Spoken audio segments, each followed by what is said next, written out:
What is going on, Only Playbook fans? We are back for another episode. A lot of technical difficulties trying to start this one up, so we're going to push as far and as hard as we possibly can to get through this. Week 7 is in the books. We want to recap it all. We have obviously just kind of a lay of the land, if you will. Temperature check is what I'm calling it. Everybody talking about kind of where we're at with our leagues, heading into week 8. We don't have our, sound the alarm, staying calm just because it's 8 weeks in. So I thought a better segment would be trade for or trade away. So I want to give you guys some names, guys that you would be interested in potentially trading for, trading away, or, screw it. I have no interest in that person. And then lastly, obviously waiver wires, as we have waiver wires running tonight. But the plethora of injuries makes, every episode just so prevalent because I know people are losing players left and right. 8 weeks in, Shishot, you are king of the hill in our league, and it seems like you are unbeatable. How are you feeling, man? That is feels good, but I'm also unbeatable and number one in my other league too, so it feels even better that way. The other league, though, I'm not in the playoffs, but I'm the second highest scorer, so still got work to do over there somehow. But things are looking good so far. A lot of injuries, but just heavy stashes with some serious running backs helped me tremendously. Yeah, I wish I could say the same, but I can't say the same. I'm not doing so well. Jaden Daniels got hurt in the first quarter last week on another league, so the other league isn't doing well.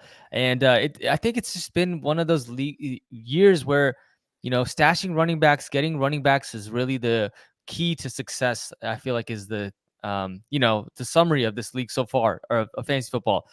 With receivers, they've been getting injured. Devontae Adams hasn't been playing. Tyreek Hill with Tua getting injured. Nico Collins going down.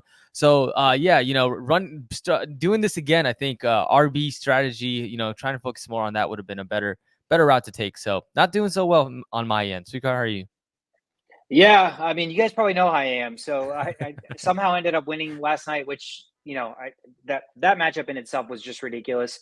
I picked up Cardi for the Rams in both of my leagues, 0 points in both leagues. Deebo Samuel in this league. Obviously, you know about the illness, 0 points. I started Jordan Whittingham in my other league. 0 points. Christ. So I was just dealing with like goose eggs after goose eggs in both leagues. Lost my other league. Ironically enough, I'm still the highest scorer, but I'm third. So I'm not really worried about that league. But in our league, I am very, very concerned. Just because now DK might be hurt. Debo with pneumonia. If you had that, why did I just, I'm going to go on this rant about why you even played when you knew what you had, and that's going to drive me crazy, but whatever. I know everybody deals with it, but I got the dub somehow. I was texting Ben back and forth last night, and I was like, man, I feel like a pick six or a fumble recovery for 6 is coming because that's just the way the luck has been going. But we got the dub, and it's 7 weeks in. Feels like a lot of the season has happened, guys, but also we're like, halfway? So still half of the regular season is still left. So a lot of football to be played. So it's really easy to get emotional weekly unless you're Shishot and your team is just 130 points every week and you get to celebrate everything. But for me, the roller coaster has been ridiculous. So no, I'm doing okay now, and you guys will help talk me off a ledge. So yeah, no, I think your team is good. You just gotta win. The matchups have been tough for you, not matchups in terms of like player versus player, but matchups in like owner versus owner, right? Team matchups that you're facing against, having a lot of points but not winning. So it'll all just work itself out. Let us hope so, guys. Let us hope so. Let's kick it off. Trade for or trade away. 8 weeks in the books or 7 weeks in the book. We're coming into week 8. Again, I talked about it. There's so many injuries. It's changing the value of some of these players on a week-to-week basis. A guy I was texting, a friend about last week saying, hey, I don't want any part of this guy. Drop him. All of a sudden, one guy goes down, and that guy becomes like the most important player in fantasy football, right? So much is changing, but there are players that I was going through just the Twitter sphere, just looking at lineups, players that I feel like maybe underperform, overperform, coming on now, or maybe fading away. Where you guys are at temperature-wise, whether if you're going to trade for this player or trade away this player. And I want to start with the quarterbacks, guys. 3 quarterbacks just real quickly in the top 10 currently. Geno Smith, currently potentially losing DK Metcalf for a couple of weeks. Baker Mayfield basically loses both of his receivers, one out for season, one probably going to miss some extended time in Mike Evans. And then Brock Purdy loses a receiver out for season. Another one has pneumonia. So you have 3 top 10 quarterbacks that their weapons are completely decimated after 1 week. So there are some interesting quarterbacks that are out there for players like this, guys who have Anthony Richardson or guys who have Jaden Daniels that are looking for 1 to 2 weeks. So first and foremost, we have is quarterback Dak Prescott, who is currently quarterback 20 on the season. He is coming off of a bye, hasn't had the season that we would have liked, but the rest of the season, his schedule is just so damn appealing. He plays the Philadelphia Eagles twice. He plays the Washington Commanders twice. He plays the Giants, the Texans, the Carolina Panthers, and the Cincinnati Bengals. I mean, all of those are incredibly favorable. And coming off a bye, he takes on the 49ers, who we've seen. You can score on them, and they don't look like the same 49ers team, specifically because the offense isn't humming on all cylinders. Dak Prescott, would you currently trade for this player, or would you try to trade away this player? Shove it. I'll start with you. Yeah, I think given the options that you just gave me, Geno, Baker, Purdy, with the weapons being injured, we got DK Metcalf, we got Debo, and then Baker, the two receivers, Evans and Godwin, right? But I like Dak Prescott for fantasy wise. I think the matchups are really good. Going into fantasy playoffs, you're going to face teams that are not as great as far as pass defense goes, and the Cowboys pass the ball often. They're a passing team, so the upside with Dak Prescott is definitely there, and he's coming off of a bye week and a low performing week with 3.2 something points, like 3 points as far as the fantasy points are concerned. So you may be able to get a deal on them by 1-for-1 trade, and if you can, then I would definitely go out and get Dak Prescott instead of having Geno, Baker, or Purdy on my team because of the weapons not being there. All right, so as much as I like Dak Prescott as a fantasy quarterback, I think this may not be the year to buy him at this point of the season because there's a lot of younger quarterbacks rising up. Caleb Williams is now startable. We have a couple of more rookie quarterbacks getting the starting nod. From the legs perspective, Dak Prescott provides nothing anymore nowadays, and he's only really got two weapons to throw the ball to. So for that reason, I'm not too keen on getting him with a wide array of quarterbacks available. And I think the Washington Commanders defense is a little bit better, and then Giants always play the Cowboys a little tougher on the defense, and Houston's coming up right after that. So there are some better weapons like Caleb Williams. We'll talk a little bit more about, I'm sure, all of that. But right now, I'm not going to go out and get him, at least not actively. Yeah, I think it's an interesting spot just because he's not going to cost a lot because of where he's ranked. And again, if you're an Anthony Richardson owner, you would be ecstatic, right, to have Dak Prescott. You would think an Anthony Richardson owner would have already pivoted by now and had a backup plan, one of the streaming options. But if not, and obviously with Jaden Daniels out, if he's a single week streaming option, I don't think he's the worst. Specifically, again, because it's been 7 weeks and the Cowboys haven't, I don't know that they could look any worse than they look offensively, defensively, almost every which way. So unless I think that they're fully just going to, throw in the towel this season, I expect some form of a turnaround. Maybe not CD wide receiver 1 last year type of turnaround, but the offense has to be they have to do something, right? Mm-hmm. And so that's what I'm holding on to. And maybe it's, just being wishful thinking because I'm a CD Lamb owner as well. So I need Dak to perform, but I just, again, when there's nobody, concentration of targets, right? That's what we love for a receiver, not necessarily for a quarterback, but a quarterback in a less running offense that can't run the football effectively. They are probably going to be playing from behind because their defense gives up a shit ton of points to everybody. So I just think matchup, script, all of that favors him. But you're right. You have all these young, you can start Bo Nix nowadays and he can rush for as many points as Dak can throw for, right? So that's what's kind of toying in my brain with the whole situation as well. But like you said, there's good options on the waivers. If you can buy low for Dak, his schedule isn't terrible. That brings me to my next quarterback guy, CJ Stroud, another pocket passer. He's quarterback 12 right now on the season. He's only had one game all season with 20 plus points. So very much, mixed bag, but pretty much a disappointment, if you will. And right now, his rest of the season schedule, it's not good, but it's not bad either. But what we know with CJ Stroud is similar to Dak. He offers next to nothing with his legs. That team, I think, is considered better, right? And they have been better record-wise and everything. Defense should be better. So if we are – the ship has sailed on Dak specifically, right, for Shisho. If you're saying you're not going to go out and trade for Dak, would you go out and trade for somebody like CJ Stroud, or is he fall into that same bin of quarterbacks that don't run, that have to throw for 300 yards and 3 touchdowns to be viable, and you can probably stream a better quarterback option? No. I think this one, I would probably go get him. He's still getting better. We got to remember, it's the second-year quarterback. He's just now figuring out a lot of things, even though we think he's already a veteran for some reason. But he has better weapons. Nico Collins will be back at some point. The weapons are just more prevalent. That's the whole argument with Dak, is the receivers will be fine. but Dak may not be, because throwing for 2 touchdowns doesn't really give you a lot of points from a quarterback standpoint, but it gives you everything if you're CeeDee Lamb. However, there's still too many mouths to be fed in the Texans land for you to be excited about your wide receivers. Although he's starting to funnel it down to Diggs and sometimes Tank Dell until Nico Collins comes back. But if I had to choose between the two, they're close. They're very close in the standings and the rankings. But for me, I guess CJ Stroud, just because of the more moxie. He's still willing to be more. He's younger. He's more youthful. He's not going to fall down and brittle away if he gets hit once hard. So there's still more Mahomesy type of aspects from CJ Stroud. And if we can get any sort of Mahomesy aspect from anybody, we will take it.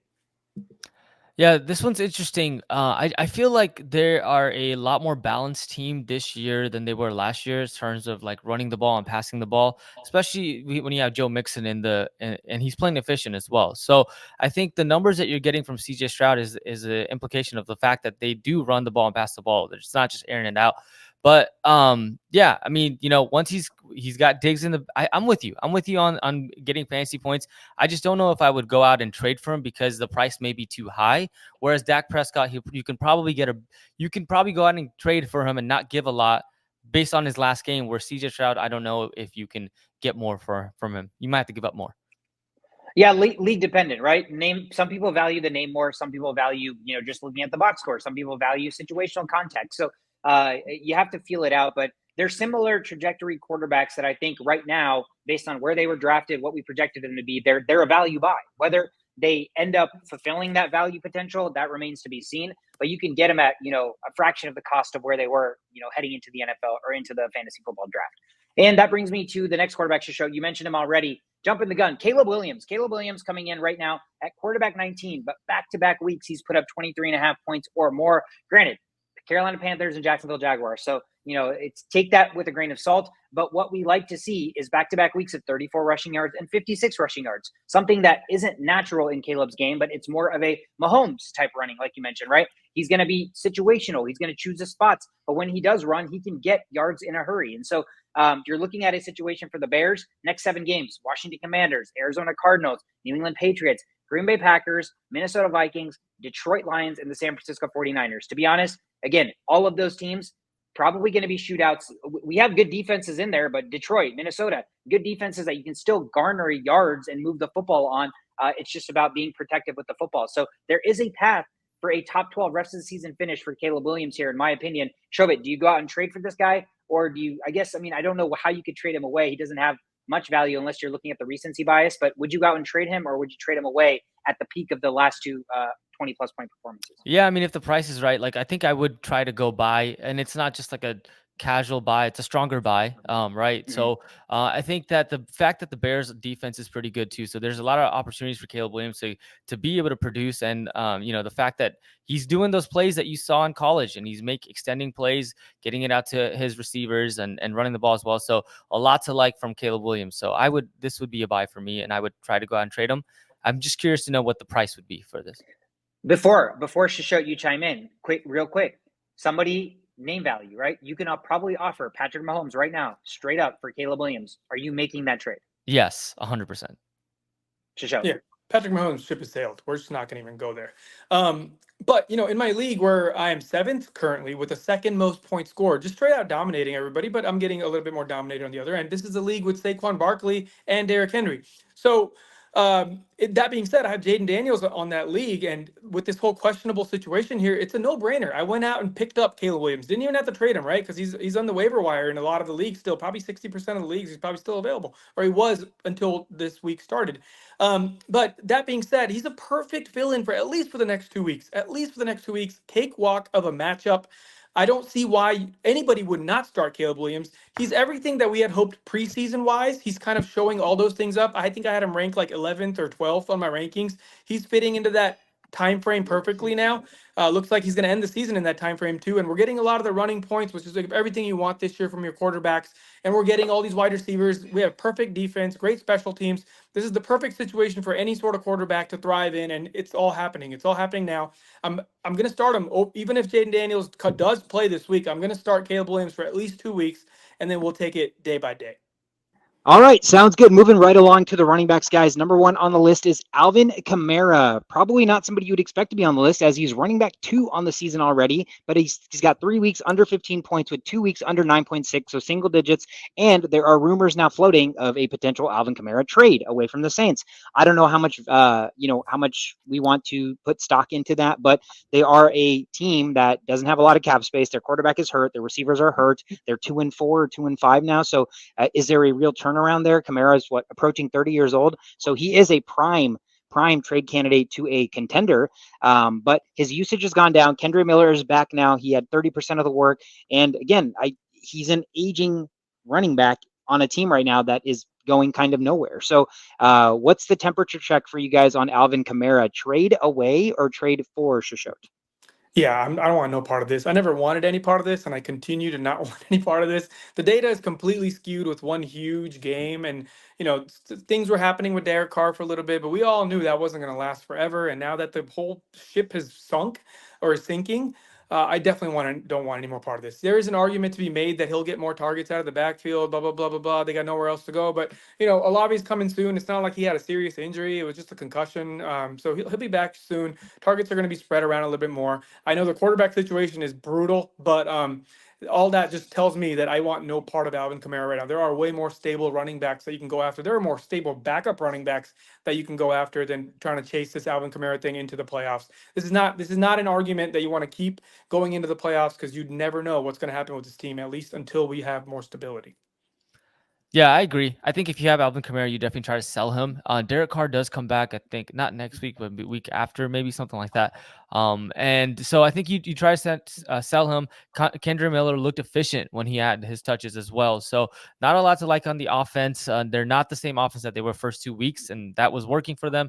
Now I think, with no Carr, especially, you're going to get 2 games of, not just terrible play from Kamara probably, or just not efficient. And then, you're going to want to get rid of him as soon as you can.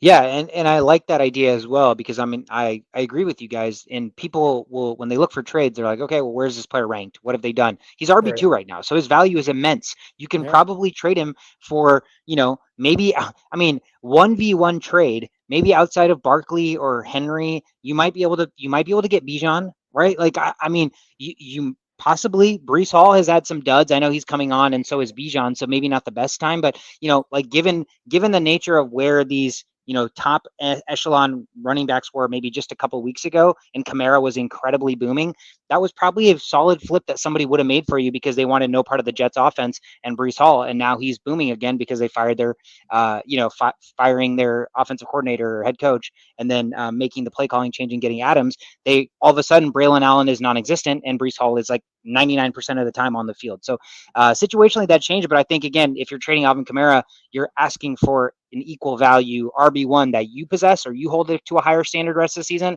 or a bona fide wide receiver 1. I would rather have Kareem Hunt right now than Alvin Kamara. Trade him.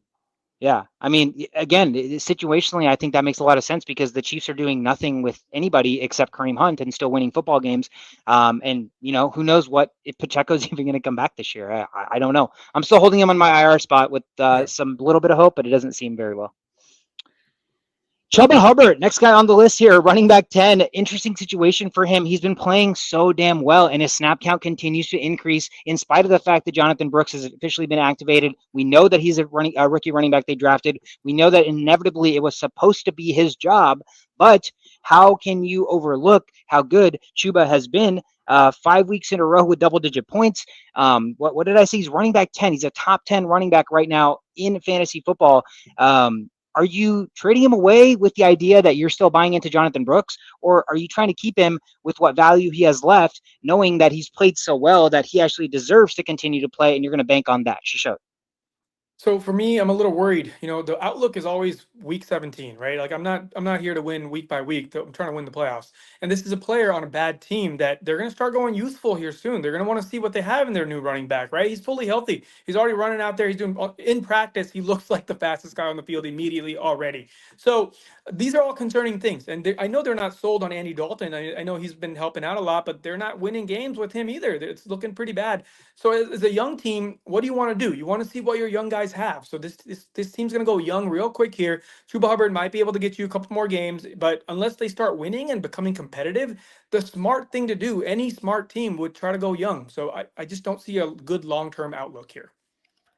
Yeah, I think if your team isn't very good and he's one of your best running backs on your team right now, then you got to go out and try to trade him to get better strength, and hopefully that Jonathan Brooks comes in and takes over what Chuba Hubbard is doing, right? Because then you get two players for what you're just getting with one player. So I think that should be the strategy. But, also Jonathan Brooks has, I think, 1 or 2 more weeks that he has to be active. And if he's not, then I believe that he can't play, right? It's like that 4-week window. So he's trending to not play week. I don't know if he's going to play next week or not, but that's something to be mindful of as well, because, you talk about being younger, but how much, I don't know if there's any other options outside of Sanders for this Panthers team, and Hubbard may just take it all the way. So you have to monitor that.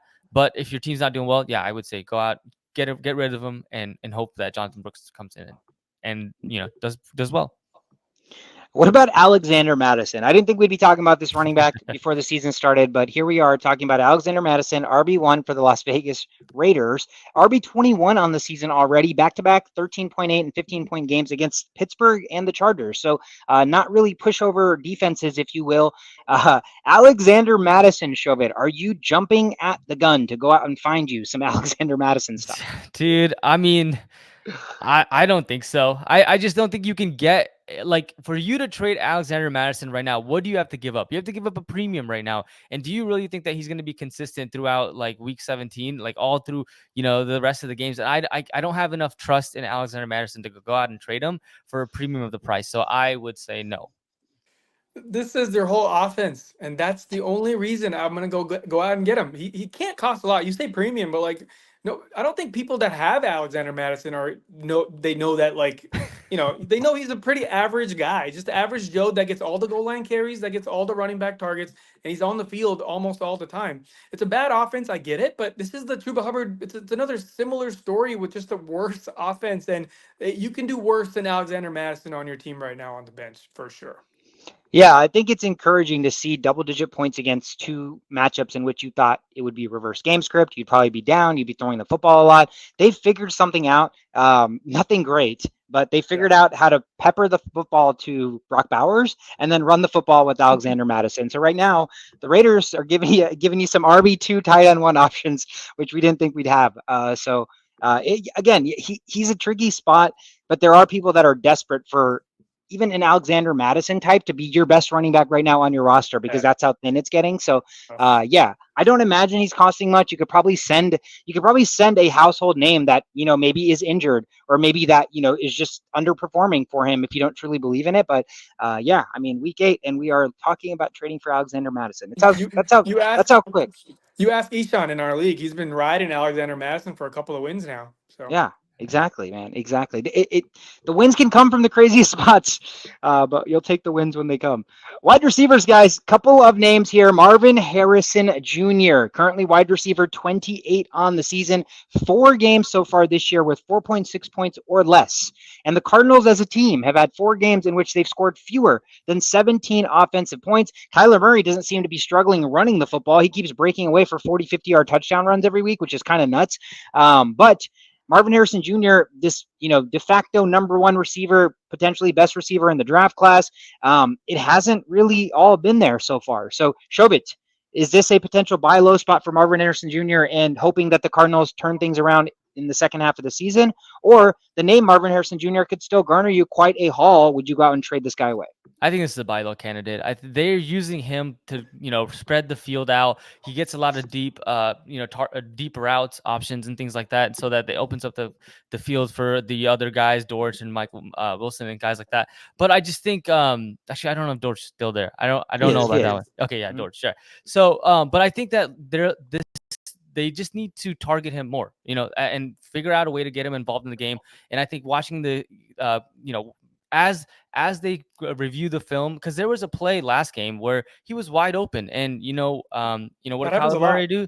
Kyler Murray just ran the ball. He just didn't look up, look downfield, and he just didn't throw the ball to Marvin Harrison. So get it to your guy, make him, start him in the first quarter, like throw the ball to him first quarter, things like that. So I think that they will end up doing that, because that's going to win them games, and they need to utilize his talents, which he does have. So I would buy low on Marvin Harrison.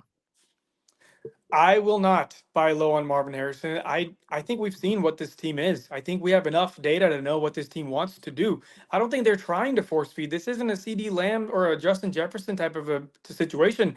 I don't think Kyler Murray wants to play football like that. I think he wants to run a lot with his running back and with his little feet. I don't think they're going to be force feeding. I don't think they're going to be force feeding Marvin Harrison. It's not just one or twice. He's open. He's open a lot, but they're not going to go that route. They're not going to make this team into that type of a organization. It's just a run first team with scrambling opportunities to throw deep bombs and get touchdowns. It's just, and am I banking on that to go out and get him? Like you said, he's still a first round draft pick, so people still want a good enough return for him. And I'm just not excited to throw him in there. Like some of the other wide receivers, like, are you going to start him over Terry McLaurin? Probably I wouldn't. not. Are you going to start him over George Pickens? Not right now, not anymore with Russell So, Wilson after 1 week.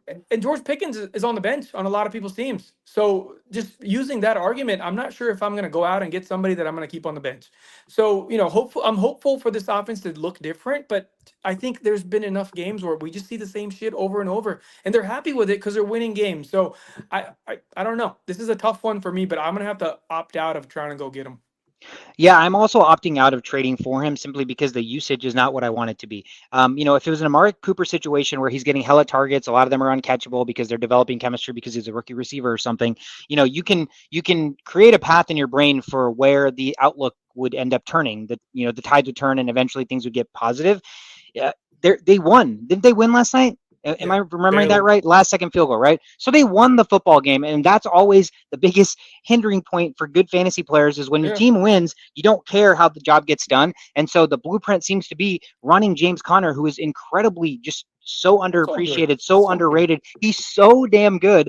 And then Kyler with the play actions, the scrambles, all that stuff, just, making things happen in a timely manner. Again, against a pretty good Chargers defense. So if the recipe for them to win football games is to continue to keep, run the football, control the clock, kind of basically do what the Chargers do, but they don't have that level of defense, at least not for a full season thus far, then yeah, it's tough to hold on to a guy that was drafted at the end of the first round, early part of second round. You're just not getting that return at all from a production standpoint. So if somebody still is holding on to the name value or still holding on to the fact that this is a first round pick, not in just fantasy football, but in the NFL draft as well, they're banking on the talent, then you could potentially sell him high for, I would right now go trade him. I would go out and get Amari Cooper for Marvin Harrison Jr. Straight up. I would do that trade right now. So, that if that gives you guys perspective on where my thought process is with not just Marvin Harrison, but maybe Amari Cooper as well. But I'm not holding Marvin Harrison Jr. to as high of a standard or regard as most people tend to be. But Shisho, you segued perfectly into the next guy, George Pickens. George Pickens, wide receiver 24 on the season, 9 targets with Russell Wilson in his first game as a starting quarterback. More importantly, Russell Wilson, notoriously known for his moon balls. George Pickens saw 2 to 3 moon balls. George Pickens catches almost every jump ball, 50-50 ball thrown his way. Like, it's almost incredible how good he is. I forgot who I gave the nickname 90-10 for 50-50 balls, but George Pickens should be like Mr. 99-1 because very rarely is this man not coming down with a 50-50 ball. And Russell Wilson, seeing that seeing it happen 3 times in his first start, seeing it happen successfully, do I think Russell is going to now shy away from that? Absolutely not. I think he's going to use that even more. I think George Pickens is an awesome buy low guy. I'm trying to go buy him in my other league right now as we speak. So that's where my thought process is on George Pickens. Shove it. As a Pittsburgh Steelers fan, take your homerness away here for a second and tell me, as a neutral stance, would you go out and buy George Pickens? I think you would, but you do have to, be cautious because the deep bombs that you saw were not on Sauce Gardner, were not on Reed.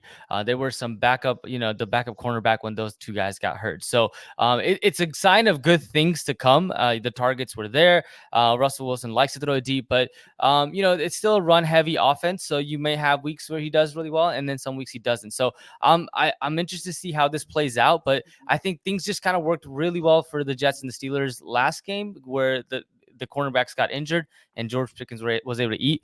I'm curious to know if that happens. So I would stay put. I don't know if I would actually go out and grab him just yet. I want to see more. This is my most targeted person right now. I've already sent a trade for everybody out of everybody we've talked about. I want George Pickens. You guys already know how big I'm on George Pickens starting last year before the season started. Maybe a little presumptive there, but everything's in place. They play the Giants next. They play, Commanders again. They play the Ravens. All these teams have bad defenses, at least. They play the Browns twice. Browns, they're not going to move the ball very much. Maybe with James Winston, I don't know. But they play the Bengals. They play the Eagles. They play the Ravens again.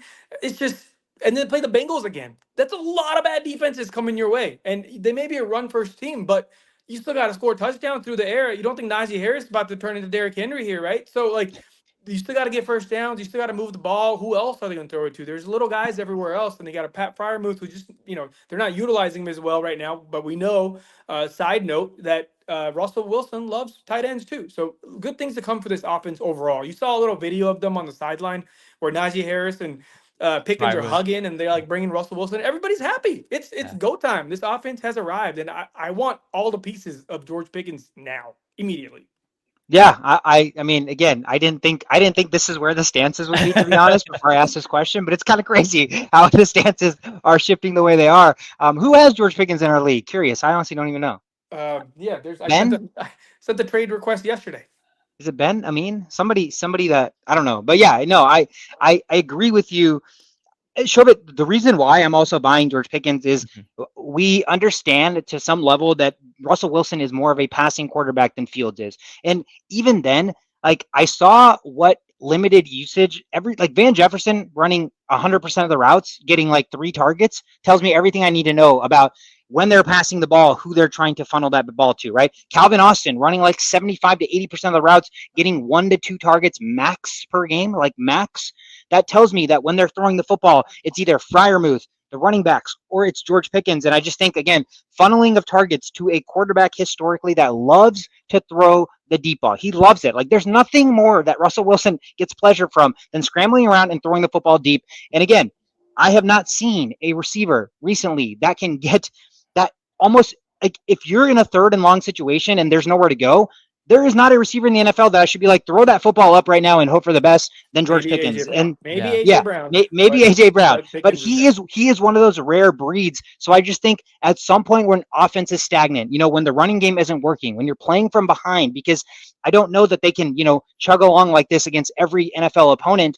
I just think Pickens is that perfect boom candidate on a already pretty good team that can take you completely over the top, or if you've already have a pretty consistent force, you can still navigate through his potential bust weeks.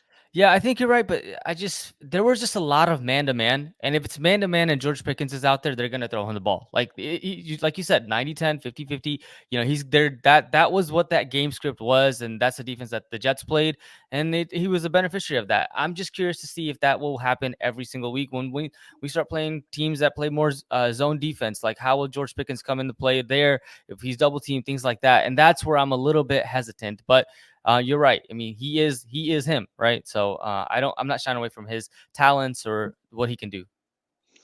All right, Malik Nabers, wide receiver 15 on the year so far. He is dealing with an incompetent quarterback who already got benched this game. We know that has not stopped him from producing the first 3-4 weeks of the season, but is there any concern that a potential benching with Daniel Jones, Drew Lock coming onto the scene, we see the targets Nabers gets. They're not in the most optimal situations where he's getting basically blasted every time he catches the football. As a Nabers owner, it's incredibly scary every time he touches the football. Are you still as confident in Nabers' rest of the season outlook, Shashot? Or is this a guy with how great he is, as much as I would hate to get rid of him, could you potentially sell pretty damn high on Malik Nabers right now? Yeah, you can sell high. I'm not going to, because I just have this firm belief that if I pick these guys for a reason and they're producing, I'm not going to get rid of them. That's just a weird little thing that I do. But Malik Nabers fits in that category, but he is not in the top 5 anymore. In the beginning, when the season started, he was just coming out firing, getting all these targets. But what scares me the most is this concussion thing. He blacked out before. He doesn't remember that scene. And that typically takes a longer time to recover from than just a couple of weeks. And there's a higher chance of re-injury. With the Tua situation where he got knocked out again, and then it was a bad situation. He was out for the year. It was bad, right? So that can happen. that's a big possibility. He's not the biggest guy either. He's a pretty tiny guy in the grand scheme of things. So, and the routes he runs are prone to injuries, prone to more concussions. So, yeah, I'm not as big as I was earlier, but at this point, it's just one bad game, and they've already come out and said that, they're sticking with Daniel Jones. That was just like a one-time thing. The game was already kind of bad. They were just trying something new, is what the head coach said. So I think as long as Daniel Jones is there, as bad as he is, he'll get the ball to Nabers. Some of these other guys are kind of popping out of nowhere too, like Shepard's still, or not Shepard, but Slayton's still doing his thing sometimes. Wandell's still there. But I think in these closer games, they're going to go to Nabers, and they're going to go to Nabers a lot. But that concern is still there. So we're going to keep JJ up there. We're going to keep all those other elite guys as elite, and we're going to put Nabers right after everybody else. Yeah, I mean, the targets are still there, right? Like, not as much as you expect, but 8 targets last game, and so he's still kind of getting what he needs to be, fantasy viable. And so I think that, yeah, you actually have to go out and buy him. I wasn't aware of this concussion being as big of an issue as it is, so that certainly is alarming. But if you take that out of the picture, the targets are nice, and I would go out and get him for that. Last receiver in the room here, Amari Cooper. I already talked about me going out and wanting to buy him. He's wide receiver 30 in only 35% of snaps played with Josh Allen in his first game. 14.6 points, 4 catches for 66 yards and a touchdown on 5 targets. No other pass catcher has made a consistent week-to-week impact on this team. You probably want pass catchers from Josh Allen, an elite quarterback. So it's a no-brainer for me. I want to go out and get Amari Cooper. I want to get him before his stock continues to boom. So that's where I'm at. Shove it. Where are you at? Yeah, I mean, you saw this is a team where Khalil Shakir was doing really well week in, week out. And now with Keon Coleman playing well as well, that's going to spread out the field. I think Cooper will get, his targets that he needs to be successful on a weekly basis. So, yeah, this is a buy for me too. Josh Allen, great quarterback. How can you not, try to go out and get Cooper? Yeah, it's a go and get for me too, to just make it plain and simple. It's just a little difficult because I hate, putting a lot of money into teams that have a lot of good players. And Bills historically without, not historically, but this year without Diggs, they've kind of spread it around a little bit. But I think that changes a little bit more. I just hope that it's a lot more than I think. That 35% snap share was only on 5 targets, right? So I would like to see some more development, because he clearly doesn't have all the information yet. He had to be led where to go on that route by Coleman. So I think once that develops, I don't think immediately things are going to get better. So I think you might even wait. I think you can wait one more week. His stock will probably be, we'll see. I think I'm willing to wait one more week. And if he produces numbers like this again without a touchdown, then dude, you can get anything you want you can get rid of whatever you want for Amari Cooper, because people are going to be a little bit more nervous. Last but not least, the tight end position, number 1 on the list here. Mark Andrews, 2 touchdown catches here this past game. He is now tight end 9 out of nowhere. Finally coming around, or is this a sell high spot? Back-to-back weeks with 14.1 fantasy points, but still only on the field for about 50% of snaps. So I honestly don't even have an answer. My brain tells me that I still trust the talent that is Mark Andrews. When I see him run routes the last couple of weeks, he looks good. It didn't ever feel like he's injured or old.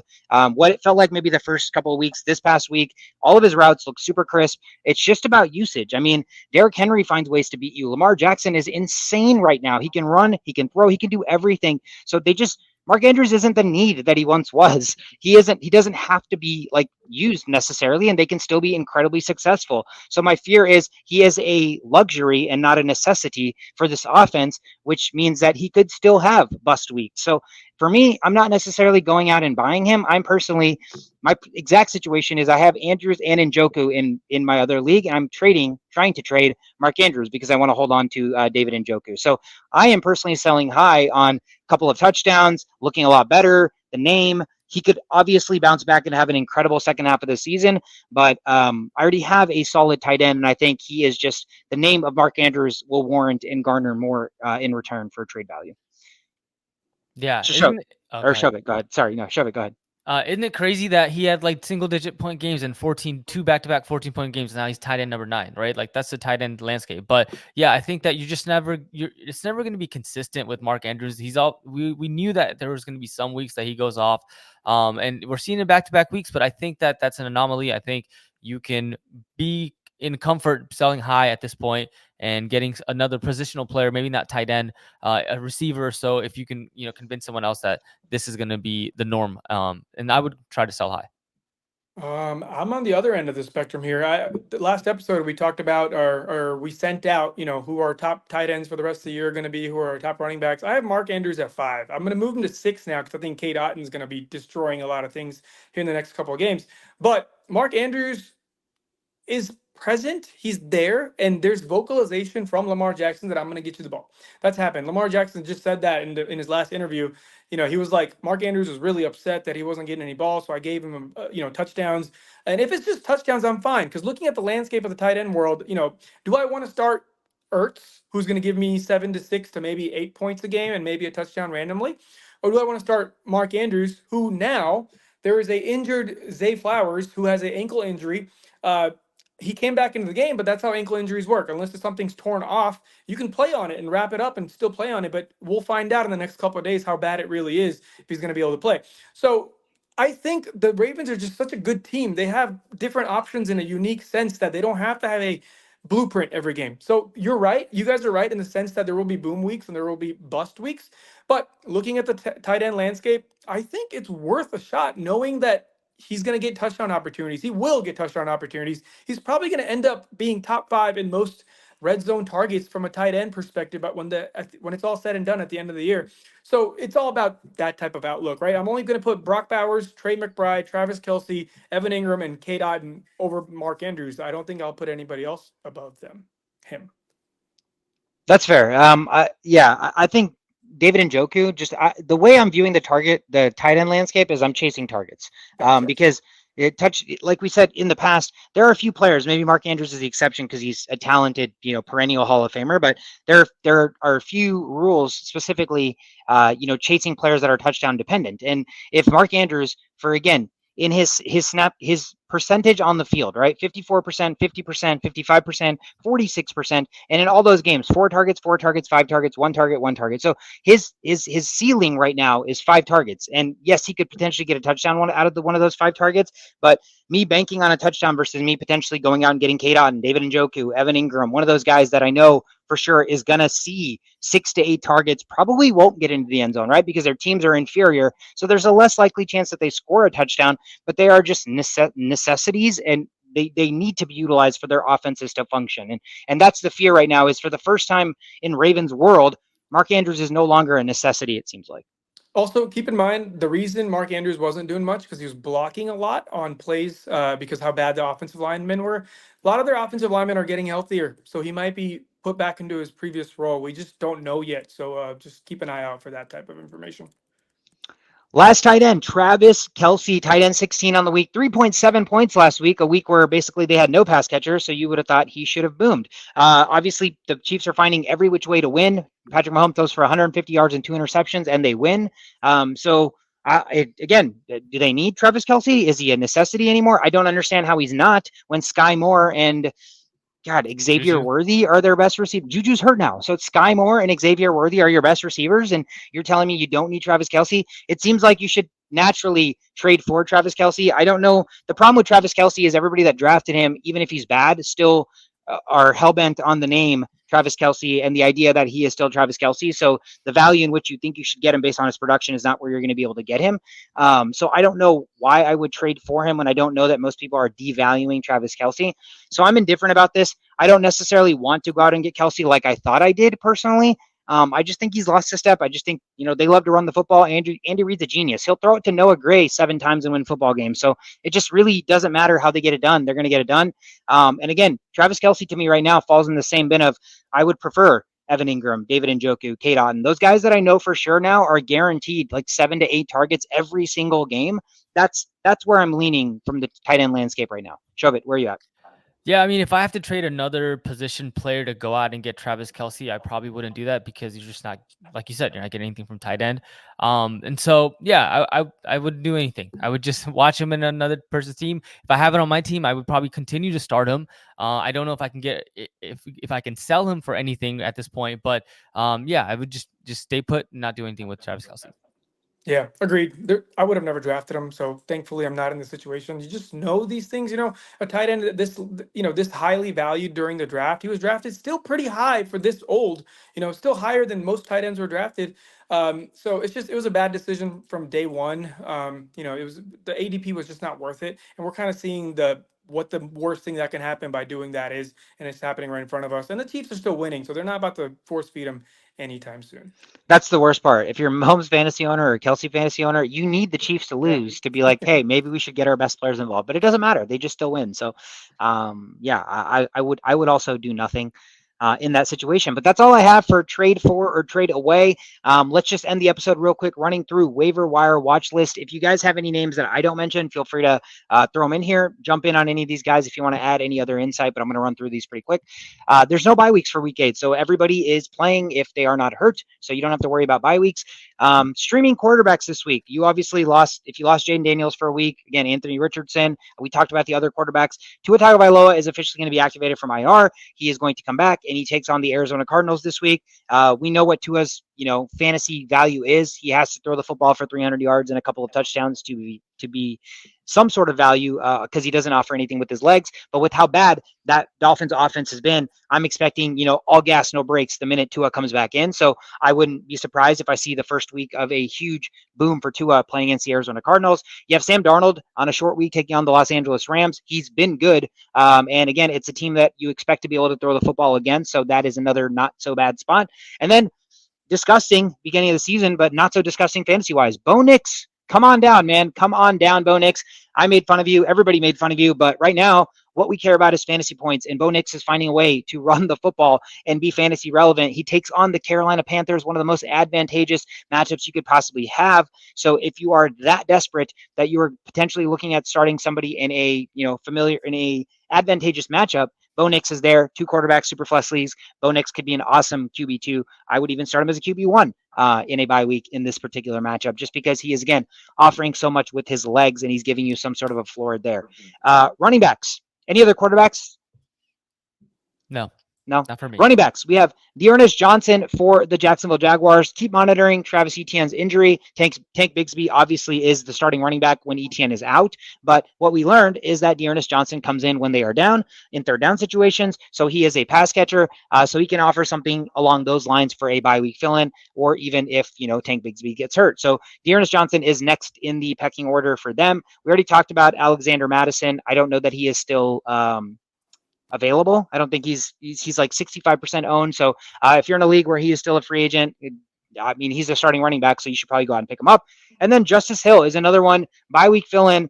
This guy is tremendously game script dependent. The Ravens need to be down, or it needs to be 2-minute offense, or third down situations. So there are weeks where he doesn't get used, and there are weeks where he gets used a lot more than you would think he would. And now with Zay Flowers potentially hurt with that ankle, like you mentioned, there is a world where Justice Hill continues to catch passes out of the backfield and gives you the 5-6 points that you need as a bye week fill in potentially. So I do have a quarterback, actually, Drake May. I think is a guy that, he's not very accurate in like first 2 quarters, but they're playing from behind and they always find a way to get a touchdown. And he finished with 20 points last week. I think he's going to be a streaming option moving forward. So it's a guy that you need to look out for.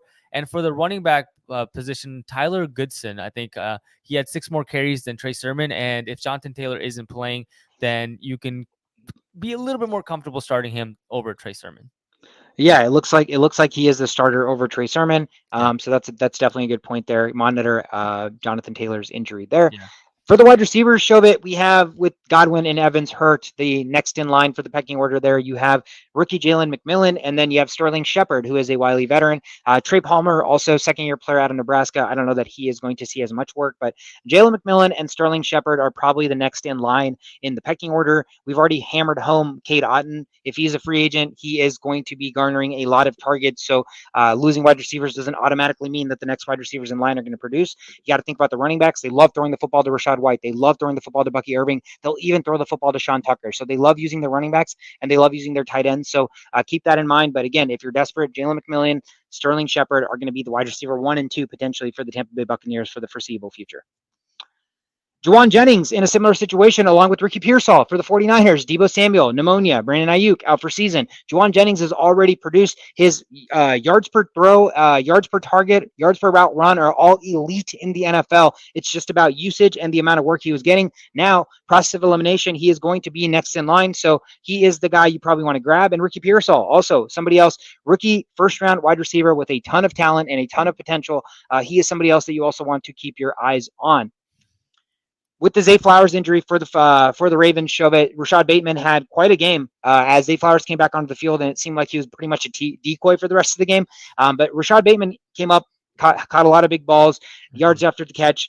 He's been in the league for a couple of years now, so it's not like he's some guy that has endless potential. But again, it's an offense that who doesn't want a slice of that pie?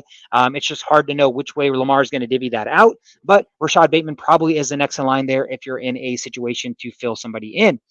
And then for the Cleveland Browns, David Njoku is going to get hella targets, but somebody out of the receiving core has to catch the football.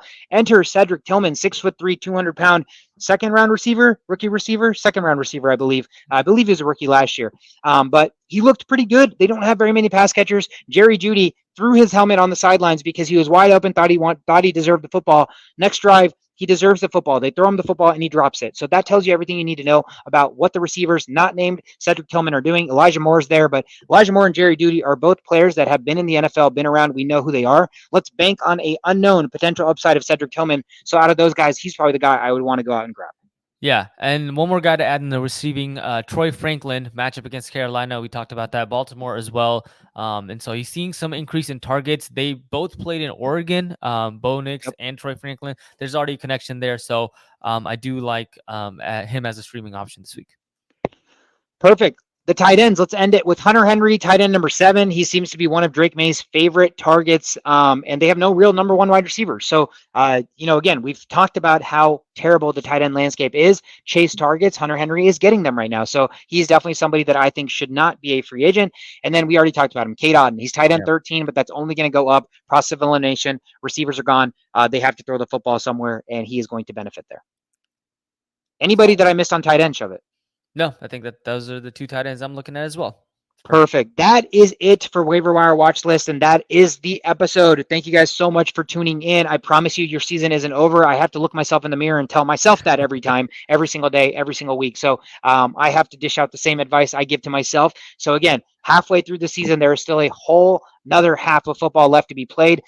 Continue to grind, continue to grind the waivers, put out trades. I think trade deadlines are maybe 2 weeks away in most leagues. So keep that in mind. Throw out the trades now. In 2 weeks, your team is basically going to be set in stone from a trade perspective. So get them out while you can. If you're watching, hit the like, hit the subscribe. It helps spread the word. Listen to us anywhere you get your podcast, socials, Instagram, Twitter, TikTok, at The Only Playbook. I'm Sweetcard. That is Shovit. Thank you guys so much for tuning in. Have a fantastic week.